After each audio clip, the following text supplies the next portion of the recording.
The most expensive financial decision you made last year wasn't something you bought. It was something you never noticed. And that's what makes it dangerous. Because while people obsess over what they spend, tracking, cutting, trying to feel in control, something else is running in the background. Not your spending. You're in action. And the worst part isn't that it's costing you. The worst part is that it doesn't feel like a mistake. It doesn't feel like anything. Which means you have no idea it's happening. And it has been for years.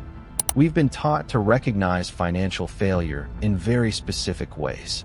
Overspending, debt, something visible enough to blame. But most people who fall behind don't live like that. They're responsible. They pay their bills.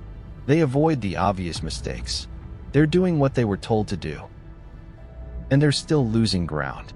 Which means the problem isn't what they're doing. It's what they've stopped doing. And there is a silent, compounding cost to that. One that never appears on a statement. In behavioral economics, this has a name. The default effect. When humans face a choice between acting and not acting, we reliably, systematically choose not to act. Not because we're lazy, because the brain reads inaction as safety. Stillness feels neutral. But financial systems don't pause when you do. Every account you don't review is still working, just not for you. Every subscription you forgot about is still charging, without asking. Every dollar sitting in the wrong place is still losing ground, every single day. The habit isn't spending, it's deferring. And the reason runs deeper than most people realize. Looking at your finances, really looking, doesn't just create discomfort. It creates a specific kind of discomfort. The kind that comes from confronting the gap between where you are and where you assumed you'd be by now. That gap has a cost. Not financial, emotional. So the brain solves it the only way it knows how. Avoidance. Not conscious, not intentional, just efficient. Because not looking feels easier than being wrong about yourself. You don't avoid your finances because you don't care. You avoid them because caring, in that specific moment, hurts.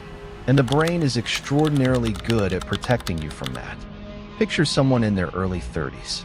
Stable job. By every reasonable standard, responsible. They set their retirement contribution once. On their first day, at the default rate their employer selected. And in 6 years, they haven't touched it. Not because they forgot, because it never felt urgent. 2 subscriptions still running. A gym membership from 3 years ago. An insurance policy they last reviewed when they lived at a different address. None of it reckless.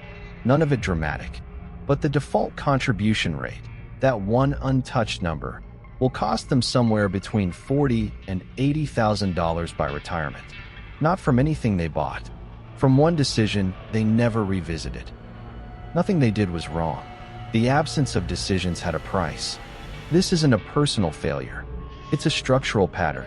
In 2001, economists Madrian and Shea published a study in the Quarterly Journal of Economics that changed how we understand financial behavior. They looked at what happened when companies switched 401k enrollment from opt-in to automatic. Participation jumped from 49% to 86%. Same income, same options, same people. The only thing that changed was the default. Which means the structure you're operating inside is shaping your financial outcome more than any decision you believe you're consciously making. Most people are living inside defaults they accepted on day one and never questioned again.